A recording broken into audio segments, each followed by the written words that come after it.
Colorado Weather Center. Gorgeous day today. We had the Fox 8 Foxtrot that went off without a hitch weather-wise. Beautiful sunny skies. And now on your Sunday evening, the clouds are beginning to increase. I would say this is well deserved. Yesterday was a little unnecessary and active for us. So we're going to go ahead and take a look at the tornado, confirmed tornadoes that we had from yesterday. But as always, if you guys have questions that I don't cover in this video, drop a comment and I will do my best to answer them. Here's a look at yesterday's storm reports. So I gotta say I was a little surprised by this, just seeing as we had 2.5 hours of tornado coverage. That one cell that pushed through Richland, Ashland, Holmes, Tuscarawas counties was really persistent. And as of right now, what we've got out of it is an EF0 tornado that was in Holmes County. Now this one in Marion County is just outside of our viewing area. However, it's that same cell, so I wanted to show you that as well because I was keeping an eye on it. And that one was an EF1. They had max winds of about 90 miles per hour. So National Weather Service posted today that they are just debating whether or not they're going to send out survey teams to Portage and Ashland counties where there is also potential damage. But they were saying that they didn't really get that many damage reports from yesterday's weather. So if we have any more confirmed tornadoes from that active weather and severe weather event yesterday, I will let you know. So today, again, total flip. But let's take a look real quick at our precipitation from the month so far. Yesterday we added another almost ½ inch of rain. Keep in mind, again, these are measured down at the Cleveland airport, so some of you saw, a couple inches of rain. We had lots of flood advisories yesterday. So that puts us less than an inch below the average for the entire month of August already, and we're only on day 13. So depending on how the rest of the month plays out, we might just, get above that average. This week, I have to say, tomorrow is going to be wet, but Wednesday through Sunday looks fairly dry, so that's some good news. So hopefully you got out and enjoyed these dry, sunny skies this morning.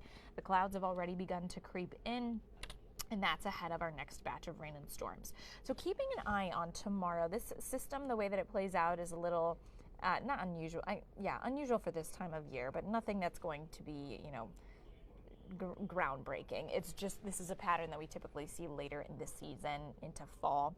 So what happens here is we are dry right now. We've got a batch of rain pushing into Indiana at the moment, and what we will see is a cold front, the same cold front that brought the severe weather yesterday, lift tomorrow as a warm front. And how far north that warm front goes will be a big defining factor on how much rain people get in the lakeshore area versus our southern communities.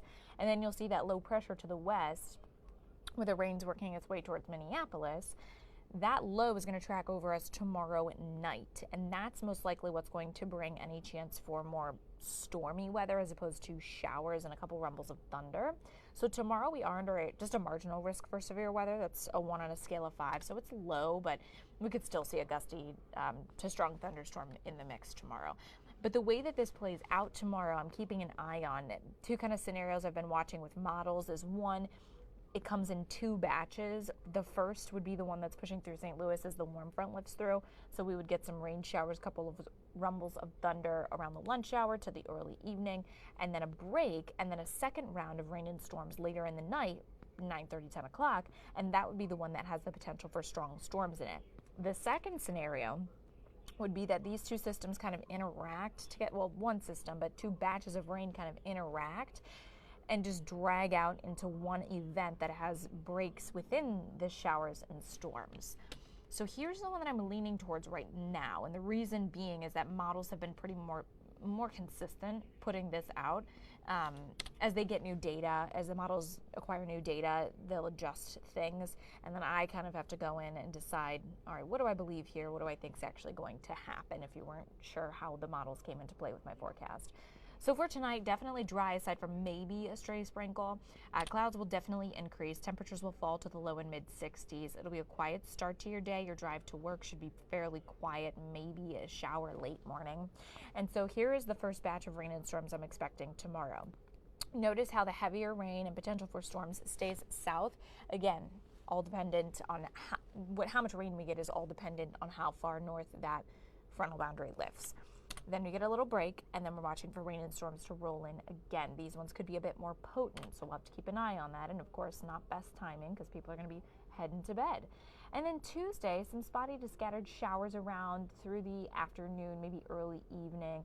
Not expecting anything widespread, and it should just be rain. Here's the other thing. Tomorrow and Tuesday, we're only going to be in the 70s for highs, so it's not going to be super warm, as opposed to yesterday where we saw a lot of heat, a lot of humidity. But we do have other ingredients in the atmosphere tomorrow, namely some shear in the atmosphere that would allow for those storms to build a bit more. So we're going to just have to keep an eye to the sky tomorrow. Have the umbrellas handy if you have evening plans outdoors, any ball games. I know school's getting ready to start up for some people.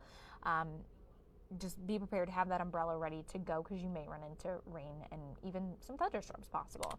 So once Tuesday wraps up, we're looking good. Wednesday through Friday, nice and dry.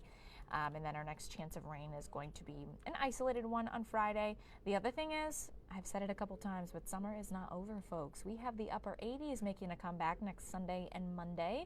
So a quick little cool, wet stretch Monday through Wednesday, and then gradually warming back up. Again, any questions you have, drop a comment. If I didn't cover it, I'll answer it.